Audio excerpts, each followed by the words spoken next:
I have our theme song today. Wait a minute. I can fix that. How dare us not have our welcoming theme song? I'm telling you, I'm not been with it today. But that's okay. We'll get there.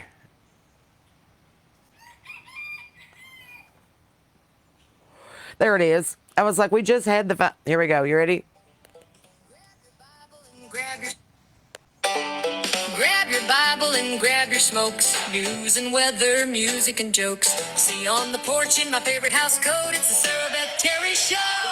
She's a feral Christian out in the wild, the cigarette mom with a queen bee style, talking or singing about somebody you know. Can I see the comment? Sarah Beth Terry, the Sarah Beth Terry, it's the Sarah Beth Terry Show.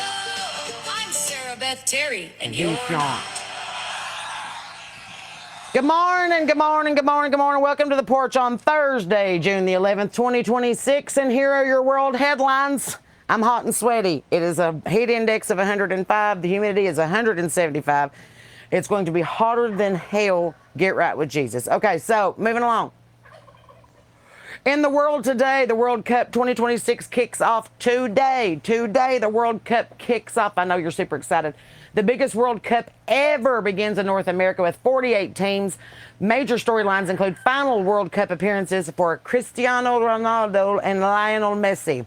It's according to Reuters this morning. I don't know either one of them, but Mazel Tov me. Happy returns, happy retirement. The U.S.-Iran conflict escalates. The United States and Iran exchanged additional strikes after the recent downing of a U.S. military helicopter, raising fears of a broader regional conflict. Finish him. I am so done with this bullshit. I am. Bring gas down, make a hole in the earth. I don't care. Finish it. I don't care. God.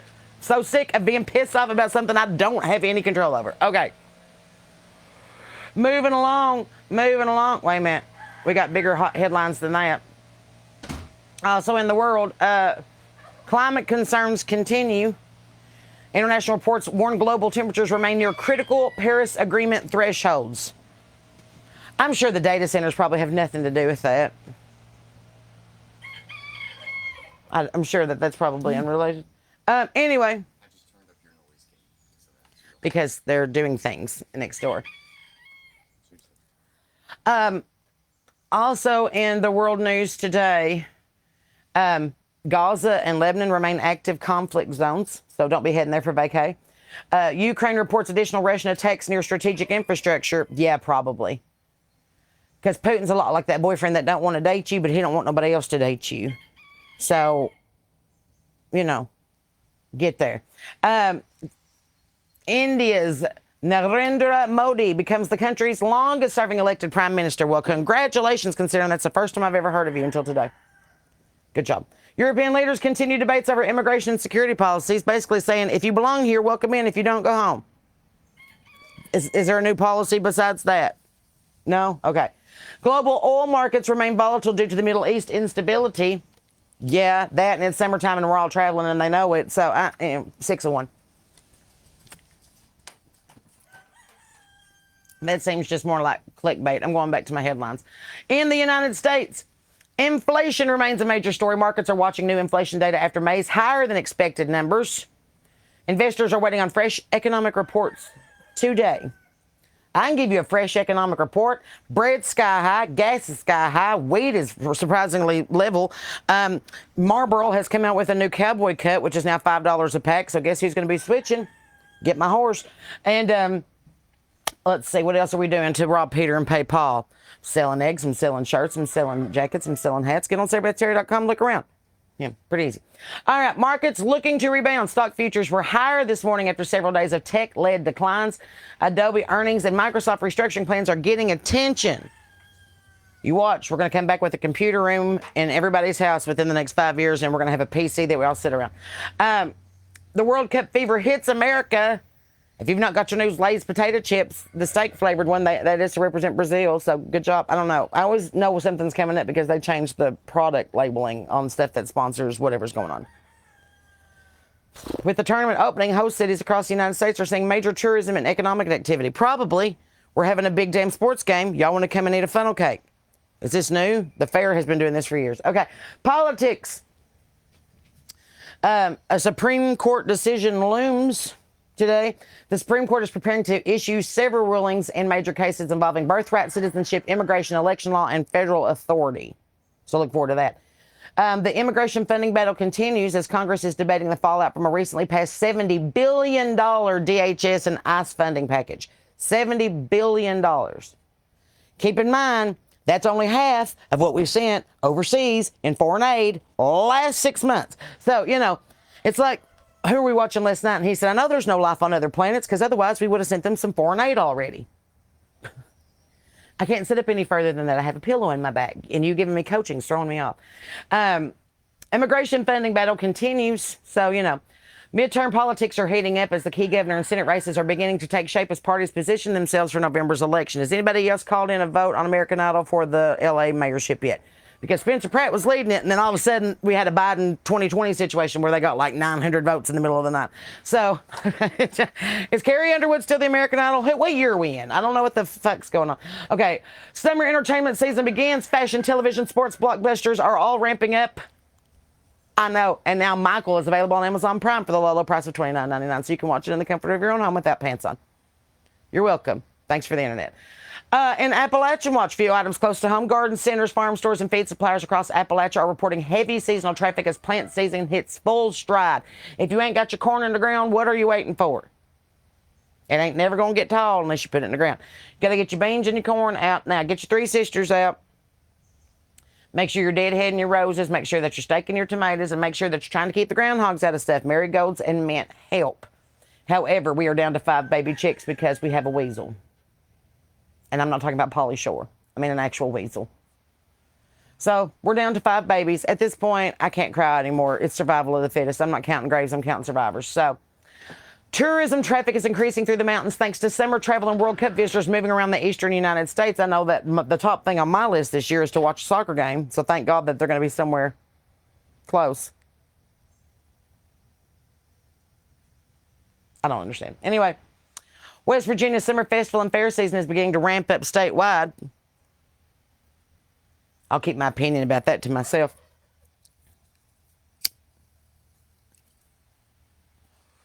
Your festival or fair is only as good as the entertainment that which you provide. And if I've seen this same person sing at 19 different festivals since the first day of May, I'm probably not going to come to your festival.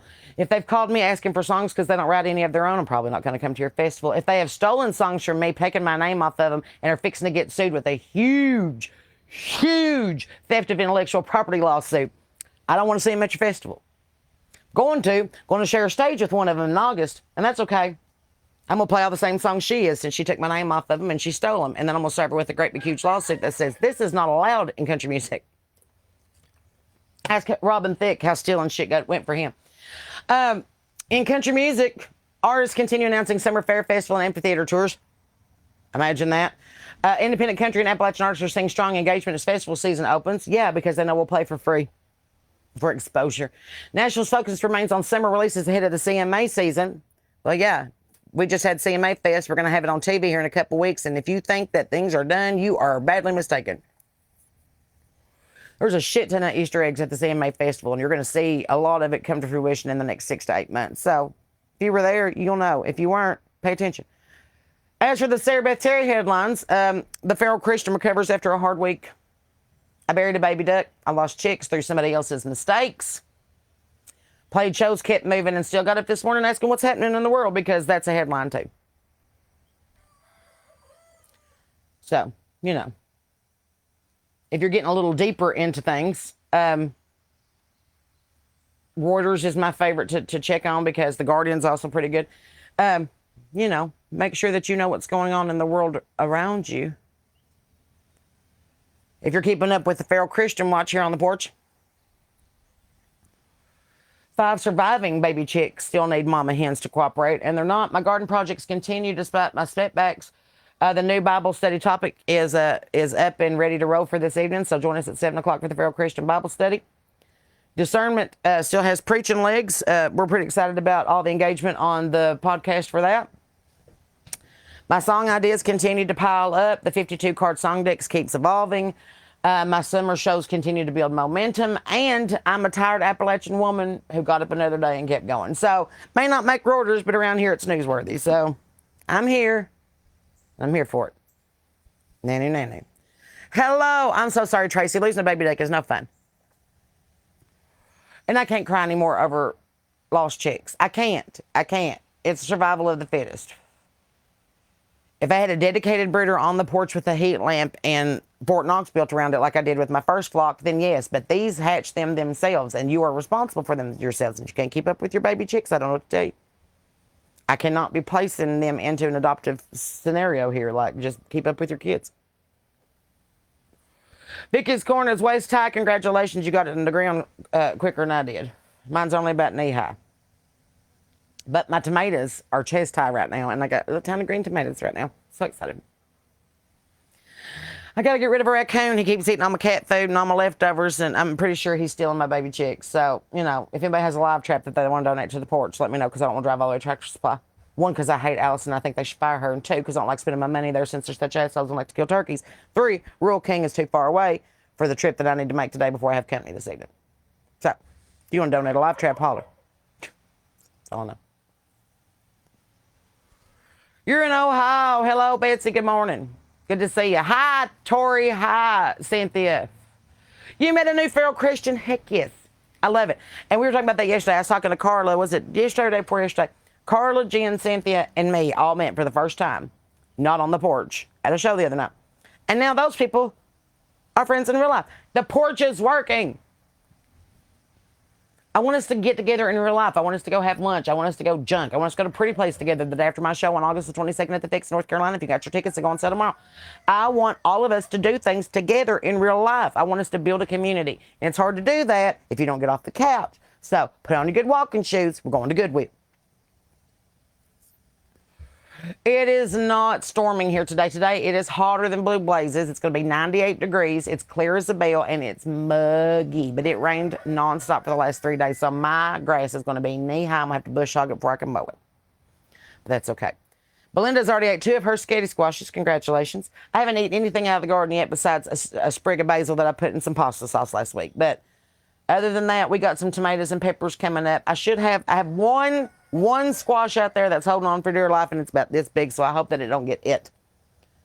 My zinnias are blooming, my roses are blooming, my lilacs have went dormant for the rest of the year, and my yarrow's finally taking root. So, does anybody know how to can keep them little sons of bitches from making my sweet potato vine? We'll be in good shape, because so far I see little gnaw marks on all the leaves. You want to hear about my time as a military wife? All right. For 12 years, I traveled all over the world. Fort Campbell, Kentucky, Fort Polk, Louisiana, Fort Knox, Kentucky. Went to Milan, Italy. We were in Busto Arsizio for 2 years.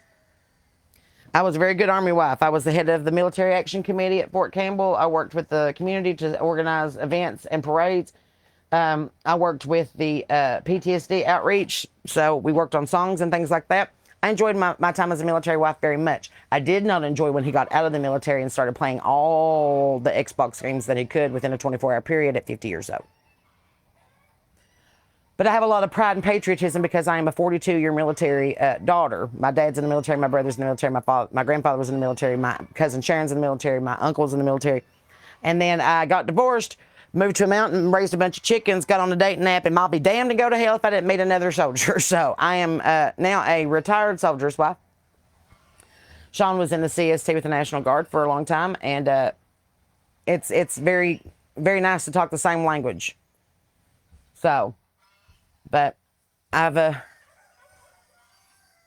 been everywhere, and where I haven't lived, I've toured, literally everywhere. Fort Johnson, Fort Bragg, Fort Leavenworth, Fort Riley. I was actually raised up in Fort Riley for a couple of years before we moved back to Kentucky, so, you know. I've done it all. Sprinkle some cayenne pepper around them. Thank you for the tip. I will go get some at the Dollar Tree this morning. Sean likes me because I sit like, y'all, what y'all doing? And I have to sit like back in my chair. I have to sit up. I'm looking at the camera. I'm reading your comments right above it on the television right now. Proud to be a retired Navy wife. Vicky, that's awesome. My Uncle Marty and my Uncle David were in the Navy for about 25 years apiece, so I support the Navy until they play the Army in any kind of sporting event. But other than that, anchors what? Morning from Ohio. Hello. Hello in Detroit, Michigan. Talk about a funny spouse incident. Here you go. My ex-husband, bless it, when he was deployed the first time that we just got married, and he deployed to Afghanistan. And while he was gone, I bought a Corvette on his power of attorney. I got it on a really good deal. Only one owner, only had 5,000 miles. And so I bought it. And I had a little tiny sticker on it. Little bitty, itty bitty tiny sticker on the passenger or the driver's side door, like this big, like little bitty. And it said, not only do I drive a vet, but I'm married to one. And my ex-husband stood there and looked at that sticker for a good 5 minutes. And I was like, get there faster. He goes, well, that's real cute, but I'm not a veterinarian.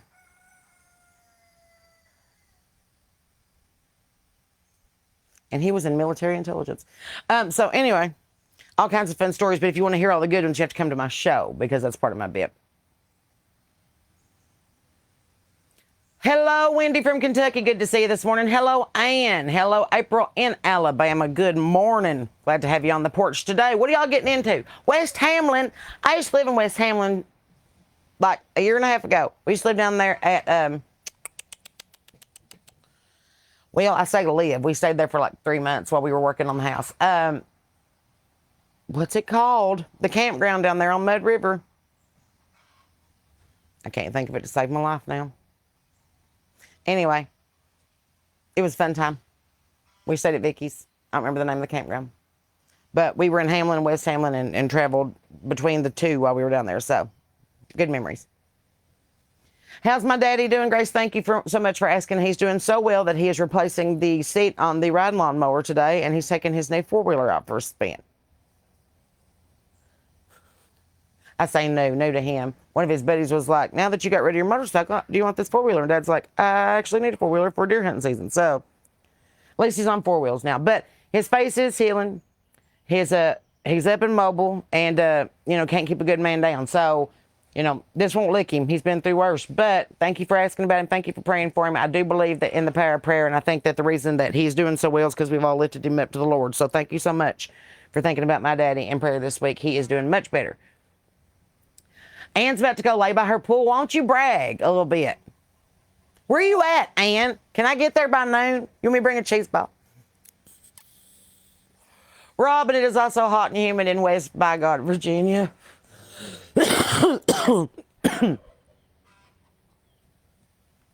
And I wanted to bring some,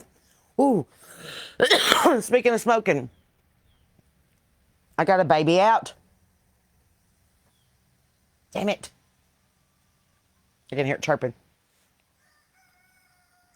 I had a fan reach out to me yesterday on the website and said, if Sarah has a chance, I'd like to hear of her testimony and her take on smoking weed, speaking from the Bible side, because something that consistently troubles her, and she's thinking Jesus would be mad at her. And I was like, okay, I'm going to go ahead and fix this right now. This isn't the Feral Christian Bible Study. This is just something for you to ponder while you're lighting up today. Genesis 1:29 says, behold, I have given you every herb-bearing seed, which is upon the face of all the earth. Okay? Genesis 9:3 says, every moving thing that liveth shall be meat for you, even as the green herbs I have given you all things. Ezekiel 47:12 said, their fruit shall be for meat and their leaf for medicine. Jonah 4:6 said, the Lord provided to Jonah a leafy plant which caused him great comfort and eased his pain, and Jonah delighted in the plant. So the question may not be, can a Christian smoke marijuana, but actually, does it bring me closer to Jesus or further from him? Does it help me love God and people better, or does it make me meaner? Am I using it as medicine, recreation, an escape, or an idol? Could I possibly invite Jesus to sit by me while I smoke it? For someone using it for PTSD, anxiety, medically described pain, nausea, other legitimate conditions, many Christians see that differently than pursuing intoxication for its own sake. However, in 1 Corinthians 10:31, it says, whether therefore ye eat or drink, or whatsoever you do, do it to the glory of God. That's often where the conversation lands biblically, is not merely whether the plant exists, it does. Are you using it to glorify God? As with everything, if it preserves your self-control and it serves the master rather than the master serve whatever it is. As with anything, moderation and intention are key. So it does say take you a little wine. It doesn't say drink 3 bottles and badmouth your friends at dinner. It says greet each other with a brotherly kiss. It doesn't say tongue kiss them in front of their wife and see how quick it takes them to join up on a Facebook account. It literally, intention and moderation are the key to 99% of the things that you do in the world. It ain't never been about the stone. A stone in the wrong hand killed Abel. A stone in the right hand killed Goliath. It's never been about the stone. It's about the intention. Do you understand? Okay, moving on. I've had a lot of people get sideways with me and be like, Jesus wouldn't have smoked. I'm like, oh, he would have. He would have. He probably would have been smoking both hands, left hand and right hand, to be like, I need a Marlboro and a joint to deal with all of this, because Paul's going to have to write one more letter. Just don't fall into the 7 deadly sins no matter what you do. Gluttony, pride, sloth, like, it's intention. Don't go overboard. So, that's my whole thing. You can pick and choose and cherry pick the Bible any way that you want to. I like to read it cover to cover and apply it to my life as I see it as a whole. I don't like to go verse by verse, rote by rote. What did you learn in VBS? Do you have your Sunday school pen? Oh my goodness, I have perfect attendance, because that does not matter. I don't care how many days that you've been at Sunday school. If by Sunday afternoon you're mouthing off to your sister on the phone about some bullshit that happened on Saturday night at Walmart, you miss the point. Intention and moderation. So, it's all right. Sometimes I'll overdo it. Sometimes I'll smoke too many cigarettes. Sometimes I'll get too lazy in the day and I can't crawl my way out of it because I get stuck in my own head. That has nothing to do with the substances that I might be using. That has everything to do with the situation at hand. Sometimes I'm overwhelmed. Sometimes I need to take a nap. Sometimes I need to breathe. Remember when Ezekiel preached the best sermon of his life and was pumped up, ready to go jock jams. And then he looked at God and said, I'm done. I'm so done. I am so done. Kill me and take me home. I'm done. I am worthless. I hate it here. I don't want to be here no more. And the Lord didn't say, all right, you're coming home with me. He said, maybe you should just sit down and eat something and take a little rest. Sounds like your blood sugar's a little low. And he was right, because it's God and he always is. So, I get so tickled at people that come at me and say, don't be saying damn shit hell. Don't be saying fuck. I've read this Bible a lot. A lot. Sits by me on the porch every day. Do you know what it says? You know what it says? Do you want to know what it says? It says, speak life. Don't curse people. I ain't cursing. I'm cussing. You telling me I'm going to hell because of the way that I'm living my life, that's curse. Me telling you to fuck off, that's not a curse. That's a cuss. You see? You see the difference? Can you come to District Park and easily search Shecker? Yeah. Call me. 615-674-6445. Ask for Sarah Beth. Because I sure will come play. Just let us know where we're headed and what I need to bring. See, Carol Ann, you get it. Ezekiel is some real stuff. Elijah, Ezekiel, you get into some prophets that really knew what they were doing and really knew how to handle it. And sometimes they didn't, and that's when they turned to God. Keep in mind, Moses was the same way. When it was his turn to die, he went up to the mountain, and God buried him himself. He was like, I'm not going to the promised land. I'm going up here. And he looked at God face to face like a neighbor does. It says that in the Bible too. Could you imagine looking over the fence at Wilson and it being God? Hello, neighbor. What? Huh? What would you do if Jesus was your neighbor? I bet you'd act right. I bet you'd love your neighbor if Jesus was your neighbor. I brought one of them Benford tools. Oh? Al would definitely be Paul. He's fixing stuff. He's writing letters. He's fixing stuff. Society decided cussing words. Exactly right, Samantha Vince. Neil, you got it right. You can have a wicked tongue and never cuss. You can curse people and speak evil on them without ever saying damn shit, hell, bitch, or son of a bitch. You can. There's a difference. Like I said, cursing, you'd be saying, I think that your husband's going to leave you and he needs to leave you because you're a piece of shit and you're a cunt. All right, you're cursing me. Now, if I tell you to go mind your own fucking business, that's not cursing, that's cussing. Learn the difference because it makes you sound stupid. Thank you. So, I got done walking today. Me and Sean walked about 1.5 miles. What'd you say, about 1.5 miles? 2 miles? We walked a while.